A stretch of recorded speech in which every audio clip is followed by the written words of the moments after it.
Hello ಸ್ನೇಹಿತರೆ, ಸಪ್ತಪದಿ ಧಾರಾವಾಹಿಯ ಇಂದಿನ ಸಂಚಿಕೆಯಲ್ಲಿ ನೋಡುವುದಾದರೆ ರಾಜ್ನ ನೀನೇನು ಮಾತಾಡ್ಬೇಡ, ಮನೆ ಯಾರಿಗೂ ಗೊತ್ತಾಗ್ದಿರಂಗ್ ಹೋಗ್ಬೇಕು, ನಿಧಾನಕ್ ಬಾ ಅಂತ ಕರಿತಿದ್ರು. ಏನ್ರಿ ನಾವು ಹೋಗ್ತಾ ಇರೋದು ಸ್ವೀಟ್ ಪಾನ್ ತಿನ್ನಕ್ಕೆ ರೀ, ನಾವೇನ್ ಹೊಡೋಗ್ತಿದೀವ, ಹಿಂಗೆಲ್ಲ ನನ್ನ ಕರ್ಕೊಂಡು ಹೋಗ್ತಿದ್ದೀರಾ, ನಿಧಾನಕ್ಕೆ ನಡೀರಿ ಅಂತ ಅವಳು ಸಮಾಧಾನವಾಗಿಂದ ಹೇಳ್ತಾ ಇರ್ತಾಳೆ. ನೋಡಿದ್ರೆ ರಾಜ್ ಮತ್ತೆ ಕಾವ್ಯ ಇಬ್ರು ಗಾಡಿಲಿ ಹೊರಟಿರ್ತಾರೆ. ಕಾವ್ಯಂಗೆ ತುಂಬಾ ಖುಷಿಯಾಗಿ ಆ ಜಾಲಿ ರೈಡ್ ನ ಎಂಜಾಯ್ ಮಾಡ್ತಾ ಇರ್ತಾಳೆ. ಇನ್ನಿ ಕಡೆ ಕಾವ್ಯ ಮತ್ತೆ ರಾಜ್ ಇಬ್ರು ಸೇರಿ ಪಾನ್ ಶಾಪಿಗೆ ಬಂದು ಪಾನ್ ತಿನ್ನಕ್ ನೋಡ್ತಾರೆ. ನೋಡಿದ್ರೆ ಶೆಟರ್ ಹಾಕ್ಬಿಟ್ಟಿರುತ್ತೆ. ಈಗ ಏನ್ರಿ ಮಾಡೋದು, ಶೆಟರ್ ಬೇರೆ ಹಾಕಿದ್ದಾರೆ ಅಂತ ಅವ್ರು ಡಿಸಪಾಯಿಂಟ್ ಆಗಿರ್ತಾರೆ.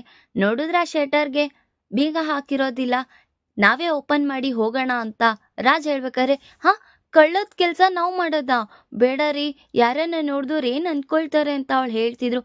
ಏನೂ ಆಗಲ್ಲ, ನೀನ್ ಇಡೀ ಜೀವನದಲ್ಲಿ ಯಾವತ್ತೂ ನೀನ್ ಕಳ್ತನನೇ ಮಾಡಿಲ್ವಾ, ಪರವಾಗಿಲ್ಲ ಬಾ, ನಾನ್ ನಿನಗ್ ಸಾಥ್ ಕೊಡ್ತೀನಿ ಅಂತ ರಾಜ್ ಮತ್ತೆ ಕಾವ್ಯ ಇಬ್ರು ಆ ಶೆಟರ್ನ ತಕೊಂಡು ಒಳಗ್ ಹೋಗ್ತಾರೆ. ರಾಜ್ ಕಾವ್ಯಂಗೋಸ್ಕರ ಪಾನ್ ರೆಡಿ ಮಾಡಿ ತಗೋ ತಿನ್ನು ಅಂತ ಕೊಡ್ತಾನೆ. ಅವಳು ಮತ್ತೆ ರಾಜ್ ಇಬ್ರು ಸೇರಿ ಹಂಗಾಮನ ಸೃಷ್ಟಿಸ್ತಾ ಇರ್ತಾರೆ. ರಾಜ್ಗೋಸ್ಕರ ಕಾವ್ಯನು ಸಹ ಇರ್ರಿ ನಾನು ನಿಮ್ಗೆ ಒಂದು ಪಾನ್ ಕಟ್ಕೊಡ್ತೀನಿ ಅಂತ ಅವಳು ಸಹ ಕಟ್ಕೊಡ್ತಾಳೆ. ಅವರಿಬ್ರು ಅಲ್ಲಿರೋ ಮ್ಯೂಸಿಕ್ ಸಿಸ್ಟಮ್ ಇಂದ ಅವ್ರು ಹಾಡ್ ಹಾಕೊಂಡು ಅವ್ರು ಪೂರ್ತಿ ಎಂಜಾಯ್ ಮಾಡ್ತಾ ಇರ್ತಾರೆ, ಸಾಂಗ್ ಕೇಳ್ಕೊಂತ ಈ ಕಡೆ ಪಾನ್ ತಿಂತ. ಅದೇ ಟೈಮಲ್ಲಿ ಪಾನ್ ಅಯ್ಯೋ ಯಾರೋ ನಮ್ಮ ಅಂಗಡಿ ಕಳ್ಳರು ನುಗ್ಗಿದಾರ ಅನ್ಸುತ್ತೆ, ಏನ್ ಮಾಡ್ತಿದ್ದಾರೋ, ಕಾಸುಗಳು ಬೇರೆ ಎತ್ಕೊಂಡ್ಬಿಡ್ತಾರೆ ಅನ್ನೋ ಟೆನ್ಷನ್ ಅಲ್ಲಿ ಅವನು ಪೊಲೀಸ್ ಅವ್ರಿಗೆ ಕಾಲ್ ಮಾಡ್ತಾನೆ. ಈ ಕಡೆ ನೋಡಿದ್ರೆ ಕಾವ್ಯ ಮತ್ತೆ ರಾಜ್ ಇಬ್ರು ಸೇರಿ ತುಂಬಾ ಖುಷಿಯಾಗಿ ಡ್ಯಾನ್ಸ್ನೆಲ್ಲ ಹಾಡ್ತಾ ಇರ್ತಾರೆ. ಕಾವ್ಯ ತುಂಬಾ ನಮ್ ಯಜಮಾನ್ರಲ್ಲಿ ಈ ಕ್ಯಾರೆಕ್ಟರ್ ಬೇರೆ ಇದೆಯಾ ಅಂತ ಅವಳು ಮನ್ಸಲ್ಲಿ ಅನ್ಕೊಂತಾ ಇರ್ತಾಳೆ. ಹೇಗಿದ್ರಿ ಇವಾಗ ಮಸಾಲ ಬೀಡ ಹಾಕಿದೀನಿ, ಇವಾಗ ತಿನ್ಬಿಟ್ಟು ಅವರು ಸ್ಟ್ರಾಂಗ್ ಬಾಡಿ ಅಂತಾರಲ್ಲ, ಹೇಗಿರ್ತಾರೆ ಸ್ಟ್ರಾಂಗ್ ಆಗಿ ಅಂತ ಅವಳು ಆ ಮಸಾಲ ಪಾನ್ನ ಅವನಿಗೆ ಕೊಡ್ತಾಳೆ.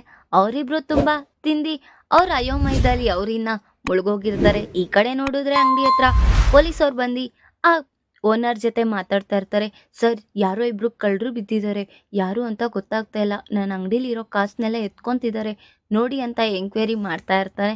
ನೋಡಿದ್ರೆ ಆ ಪೊಲೀಸ್ ಅವ್ರು ಸೇರಿ ಶಟರ್ನ ಓಪನ್ ಮಾಡಿದ್ ನೋಡಿ ಅವ್ರಿಬ್ರಿಗೂ ತುಂಬಾ ಶಾಕ್ ಆಗಿರುತ್ತೆ. ಕಳ್ಳ ಕಳ್ಳಿ ಇಬ್ರು ಇದ್ದಾರೆ ನೋಡಿ ಸರ್, ರೆಡ್ ಹ್ಯಾಂಡೆಡ್ ಆಗಿ ಹಿಡ್ಕೊಳ್ಳಿ ಅಂತ ಆ ಅಂಗಡಿಯವನು ಹೇಳ್ತಿದ್ರು. ಅವರೆಲ್ಲ ಕಾವ್ಯ ಮತ್ತೆ ರಾಜ್, ಚೀ ಚೀ ಚೀ ನಾವು ಕಳ್ಳರಲ್ಲ, ಪಾನ್ ತಿನ್ನಕ್ ಬಂದ್ವಿ, ನೋಡಿದ್ರೆ ನಿಮ್ ಅಂಗಡಿ ಬಾಗ್ಲಾಕಿತ್ತು, ಹಾಗಾಗಿ ನಾವೇ ಹೋಗಿ ತಿನ್ನೋಣ ಅಂತ ಹೋಗ್ತಿದ್ವಿ ಅಂತ ಅವ್ರು ಮಾತಾಡ್ತಾ ಇರ್ತಾರೆ.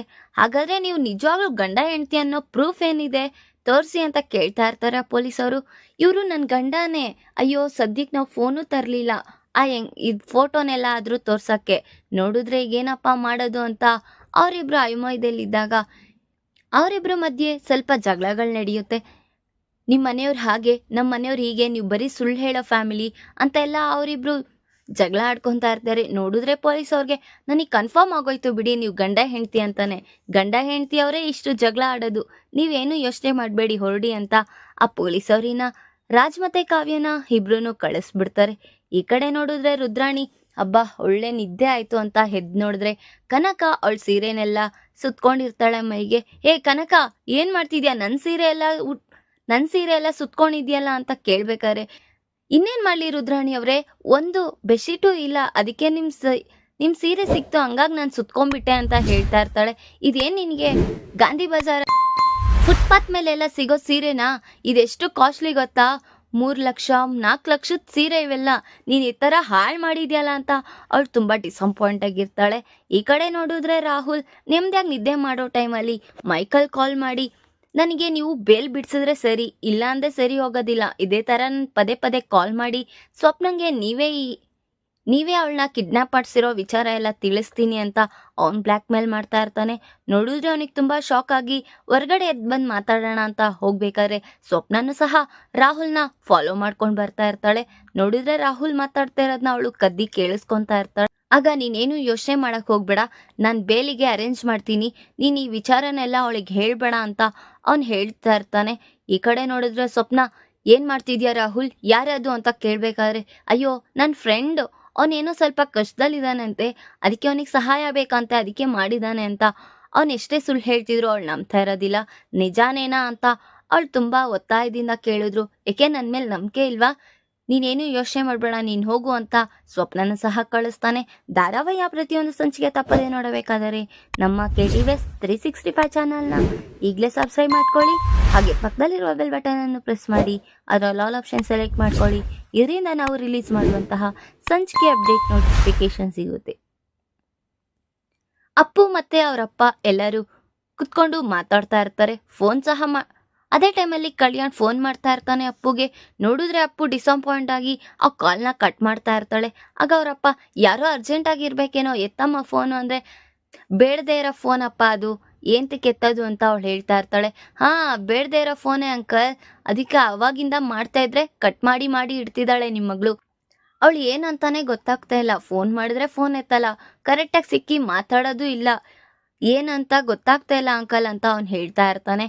ಈಗೇನೋ ಬಂದಿದ್ದ ವಿಚಾರ ಹೇಳು ಅಂತ ಕೇಳಬೇಕಾದ್ರೆ, ಅದೇ ಆಂಟಿ ಸೀರೆ ಎಲ್ಲ ಕೊಟ್ಟು ಕಳಿಸ್ಬೇಕಂತೆ, ಅದಕ್ಕೆ ಕಾಲ್ ಮಾಡಿದ್ದು ಅಂತ ಅವ್ನು ಹೇಳ್ತಾ ಇದ್ದಾವ.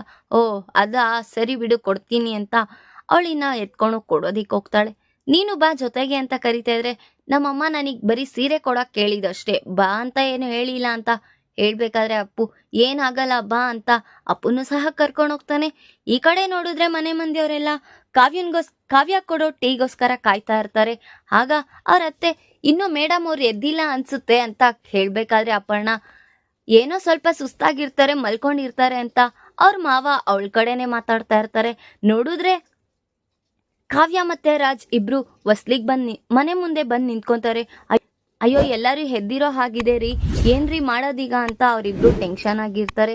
ನೋಡಿದ್ರೆ ರುದ್ರಾಣಿ ಬರ್ತಿದ್ದಾರೆ ನೋಡಿ ಲವ್ ಬರ್ಡ್ಸ್ ಅಂತ ಹೇಳ್ಬೇಕಾದ್ರೆ, ನಿನಗೇನಾದ್ರೂ ಕಷ್ಟ ಆಗ್ತಿದ್ಯಾ, ಮದ್ವೆ ಆಗಿದ್ದಾರೆ, ಆರಾಮಾಗಿ ಸುತ್ತಾಡಕ್ ಹೋಗಿದ್ದಾರೆ ಅಂತ ಧಾನ್ಯಲಕ್ಷ್ಮಿ ಹೇಳ್ತಾ ಇರ್ತಾಳೆ. ನೋಡಿದ್ರೆ ಕಾವ್ಯ ಮತ್ತೆ ರಾಜ್ ಇಬ್ರು ಒಳಗ್ ಬಂದು ಏನೂ ಮಾತಾಡ್ದಿರಾ ಹಾಗೆ ಸುಮ್ಮನೆ ಇರ್ತಾರೆ. ಅವರೆಲ್ಲ ಒತ್ತಾಯದಿಂದ ಕೇಳ್ತಾ ಇದ್ರು, ಏನು ರೆಸ್ಪಾಂಡ್ ಮಾಡ್ದಿರಾ ಹಾಗೆ ಇರ್ತಾರೆ, ಎಲ್ಲಿ ವಾಸನೆ ಗೊತ್ತಾಗ್ಬಿಡುತ್ತೆ ಅಂತ. ಆಗ ಇವತ್ತು ಇಷ್ಟು ಬೇಗ ಹೋಗ್ಬಿಟ್ಟಿದ್ದೀರಾ, ಏನ್ ಇಲ್ಲೇ ಇದ್ರಾ ಅಥವಾ ನೈಟೇ ಹೊರಟ್ಬಿಟ್ರಾ ಅಂತ ಧಾನ್ಯಲಕ್ಷ್ಮಿ ಕೇಳ್ತಾ ಇರ್ತಾಳೆ. ನೋಡಿದ್ರೆ ಕಾವ್ಯ ಅಯ್ಯೋ ನಾನು ಟೀ ಮಾಡ್ಕೊಬರ್ಬೇಕು ಇರಿ ಅಂತ ಅವಳು ಏನು ಹೇಳ್ದಿರಾ ಹಾಗೆ ಹೊರಡೋಗ್ಬಿಡ್ತಾಳೆ. ಈ ಕಡೆ ರಾಜ್ ನೋಡಿದ್ರೆ ಬುಕ್ ಆಗ್ಬಿಟ್ಟಿರ್ತಾನೆ ಫ್ಯಾಮಿಲಿ ಮಧ್ಯ. ಅವ್ರ ಅಜ್ಜಿ, ಅವ್ರ ಚಿಕ್ಕಪ್ಪ, ಅವ್ರ ಚಿಕ್ಕಮ್ಮ ಎಲ್ಲರೂ ಕೇಳ್ತಾ ಇದ್ರೆ, ಈಗ ನನಗೆ ಹೇಳೋಕೆ ಟೈಮ್ ಇಲ್ಲ, ನನಗೆ ಆಫೀಸಿಗೆ ಟೈಮ್ ಆಗೋಗಿದೆ ಅಂತ ಅವನು ಸಹ ನಾಚಿಕೆ ಪಟ್ಕೊಂಡು ಹೊಂಟೋಗ್ತಾನೆ. ನೋಡಿದ್ರೆ ಅಪರ್ಣಗೆ ತುಂಬಾ ಶಾಕ್ ಆಗಿ, ಏನ್ ಇವರಿಬ್ರು ಹೀಗಿದ್ದಾರೆ ಅಲ್ಲ ಅಂತ ಹೊಟ್ಟೊಳಗೆ ಬೆಂಕಿ ಇಟ್ಕೊಂಡಂಗೆ ಹಾಡ್ತಾ ಇದ್ದಾಳೆ. ಈ ಕಡೆ ನೋಡಿದ್ರೆ ಧಾನ್ಯಲಕ್ಷ್ಮಿ, ಅವ್ರ ಅಜ್ಜಿ, ಅವ್ರ ಚಿಕ್ಕಪ್ಪ ಎಲ್ಲರೂ ತುಂಬಾ ಖುಷಿಯಾಗಿರ್ತಾರೆ ಅವರಿಬ್ರು ಅನ್ಯೋನ್ಯವಾಗಿರೋದನ್ನ ನೋಡಿ. ಈಗ ಅಪರ್ಣ ಕಾವ್ಯ ಮತ್ತೆ ರಾಜ್ ಇಬ್ರು ಚೆನ್ನಾಗಿರೋದನ್ನ ನೋಡಿ ಮತ್ತೆ ಅವರಿಬ್ರು ಮಧ್ಯೆ ಏನಾದ್ರೂ ಗಂಡಂತರ ಸೃಷ್ಟಿಸ್ತಾಳ. ಈ ಕಡೆ ನೋಡಿದ್ರೆ ರಾಹುಲ್ ಮೈಕಲ್ಗೆ ಬೇಲ್ ಬಿಡಿಸ್ಬೇಕು ಅಂತ ಯೋಚನೆ ಮಾಡ್ತಿದ್ದಾನೆ. ಆ ವಿಚಾರ ಏನಾದ್ರೂ ರಾಜಿಗೆ ತಿಳಿಯುತ್ತಾ ಅನ್ನೋನ್ನ ಮುಂದಿನ ಭಾಗದಲ್ಲಿ ತಿಳಿಸ್ಕೊಡ್ತೀನಿ.